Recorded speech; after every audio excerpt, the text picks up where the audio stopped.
네, 오늘 참석해주신 토론자분들이 일단 우리 그 발달장애인 분들이 장애인 방송 접근권에 대해서는 보장받지 못하고 있고 또 다른 차별에 또 몰려있는 데에는 다 동의를 하시는 것 같습니다.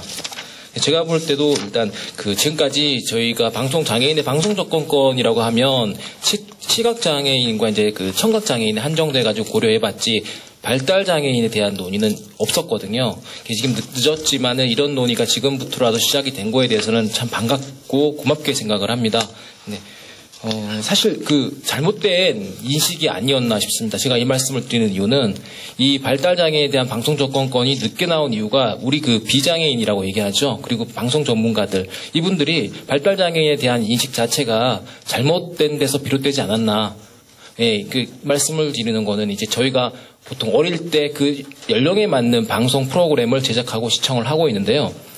유아 프로그램, 만화라든지 그런 방송 콘텐츠를 이제 어릴 적 시절에 보다가 비장애인들도 유아 시절을 지나서 성인이 되는 과정에서 점점 더 청소년 프로그램이라든지 성인 프로그램으로 옮겨가면서 자신이 보는 방송의 질을 높여가는데 이제 저희 어떤 발달장애에 대한 인식이나 장애에 대한 인식이 잘못되신 분들이 지적인 능력에 어떤 문제가 있어서 지적장애인이라고 불리는 발달장애인이나 이런 분들이 그 이상의 어떤 비장애인과 같은 발전을 보이지 못하고 한 층에 머물러서 성인이 되더라도 어떤 그런 만화나 유아 프로그램이 적당하지 성인이 보는 프로그램 보지 않을 것이다.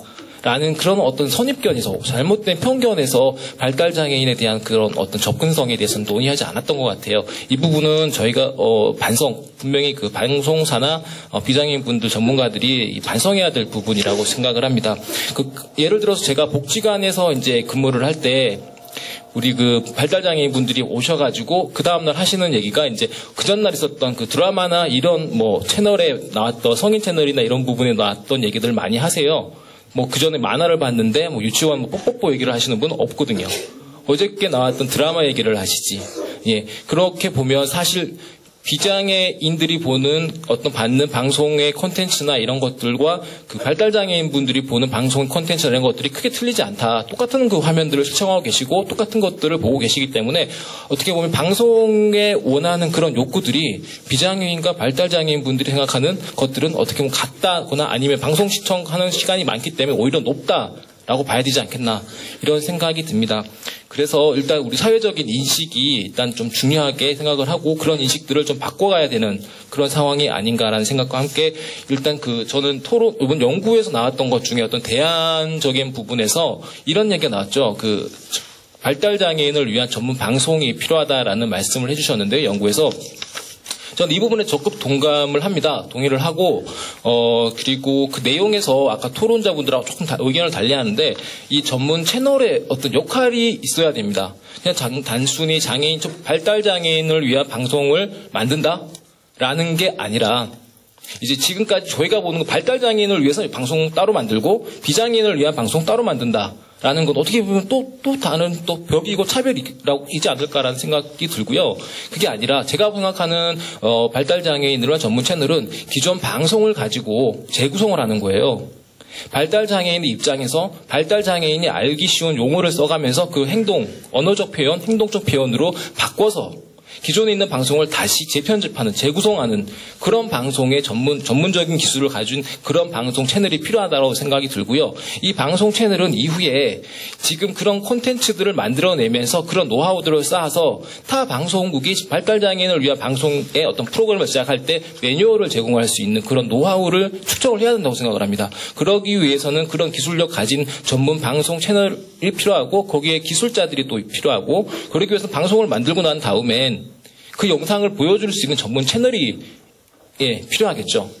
그렇게 되면 이 받아들이는 쪽, 그러니까 보는 쪽에서는 선택해서 볼 수가 있을 것이고 방송을 또 시작하고자 하는 쪽에서는 그런 방송을 봐가면서 자신들도 그런 발달장애인을 위한 채널이 이런 형태로 만들어져야 되는구나라고 어떤 그런 공유를 하면서 점점 더 사회적으로 발달장애인 방송이 어떤 거다라는 걸 보여줄 수 있지 않을까라는 생각을 해봤습니다.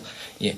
그런 의미에서는 그 전문 방송 채널은 전 반드시 필요하고, 아까 그 윤정수 토론자님께서는 근데 이게 IPTV에서 보여지는 거는 반대한다라고 하셨어요. 그 이유가 그 지상파 KBS, SBS, MBC는 이제 지상파 방송은 무료이기 때문에 이쪽에서 채널을 나와야 된다고 하셨는데, 사실 엄밀히 말하면 수신료를 받고 있죠.